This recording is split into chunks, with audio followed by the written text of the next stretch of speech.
bohong. Aku hanya memikirkan satu peraturan penting. Kenapa kau lakukan hari ini kalau kau bisa melakukannya besok? Few moments later.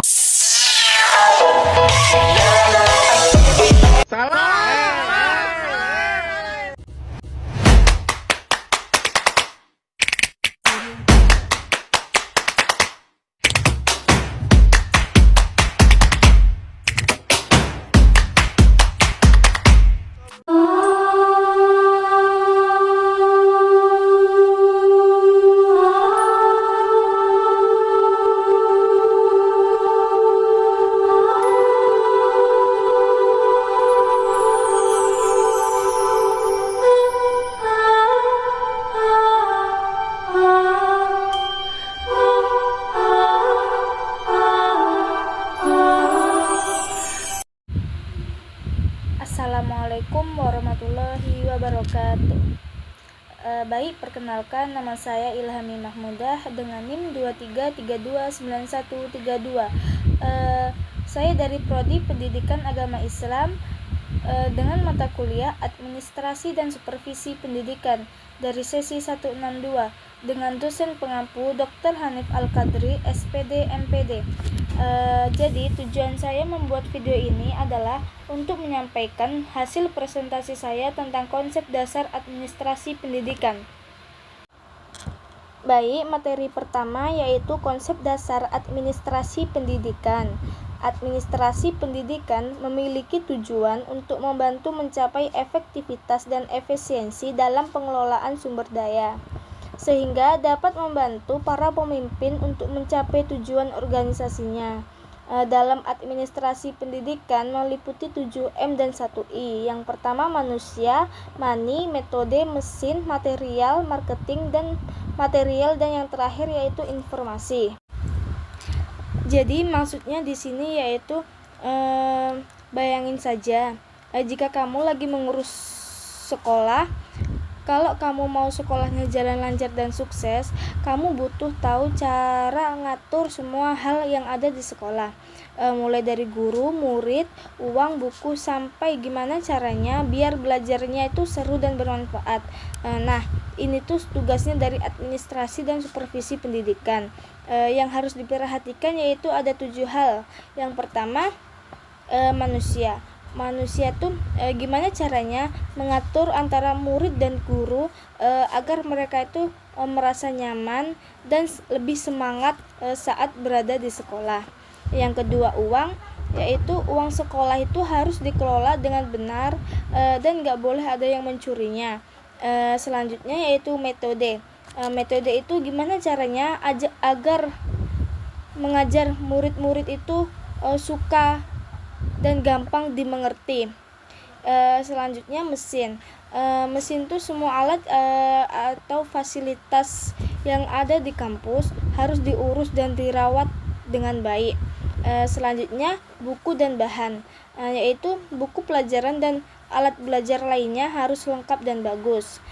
Selanjutnya promosi atau marketing, yaitu gimana caranya biar sekolah kita tuh bisa dikenal dan diminati banyak orang. Selanjutnya administrasi, yaitu semua surat-surat data dan dokumen tuh yang ada di kampus harus dijaga dengan rapi. Yang terakhir yaitu informasi. Informasi penting itu menjalin komunikasi yang baik antara guru dan murid dan orang tua. Baik, materi kedua yaitu tujuan dan manfaat administrasi pendidikan. Tujuan utama administrasi pendidikan adalah terwujudnya proses belajar mengajar yang bermakna meskipun dalam kondisi virtual ataupun maksudnya yaitu belajarnya secara online. Yang kedua yaitu manfaat administrasi pendidikan. Yang pertama, meningkatkan kualitas proses belajar mengajar. Yang kedua, mendorong peserta didik untuk mengembangkan diri. Yang ketiga, membangun kompetensi manajerial. Yang keempat, mencapai tujuan pendidikan secara efektif dan efisiensi. Yang kelima, meningkatkan mutu pendidikan. Yang keenam, membangun citra positif pendidikan. Materi yang ketiga yaitu perbedaan administrasi dan manajemen pendidikan. Administrasi pendidikan berorientasi pada non-profit, sedangkan manajemen pendidikan berorientasi pada profit. Maksudnya, kalau ngurus sekolah itu tujuannya bukan buat untung, tapi buat kemajuan pendidikan. Tapi kalau mengurus manajemen atau mengurus bisnis itu tujuannya buat untung. Intinya itu kalau ngurus bisnis tuh yang penting untung lah gitu. Perbedaan yang pertama yaitu administrator, yaitu berperan sebagai pemimpin yang melatih dan mengembangkan, menciptakan kebanggaan untuk lembaga dan orang-orang yang dipimpin. Yang kedua, manajer, berperan sebagai bos yang memerintah, berorientasi pada pencapaian tujuan dan keuntungan. Materi selanjutnya yaitu profesi administrasi dan supervisi pendidikan. Profesi administrasi dan supervisi pendidikan merupakan pekerjaan yang menuntut keahlian, dedikasi, dan proses pendidikan yang panjang. Ciri-ciri sebuah pekerjaan yang layak disebut profesi yaitu yang pertama, fungsi dan signifikansi sosial, yaitu bermanfaat bagi masyarakat. Yang kedua, keterampilan yang khusus, yaitu diperoleh melalui proses pendidikan dan pelatihan.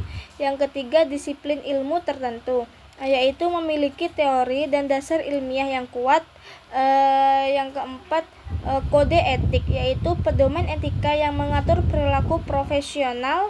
Yang kelima, imbalan finansial, yaitu mendapatkan penghasilan secara material.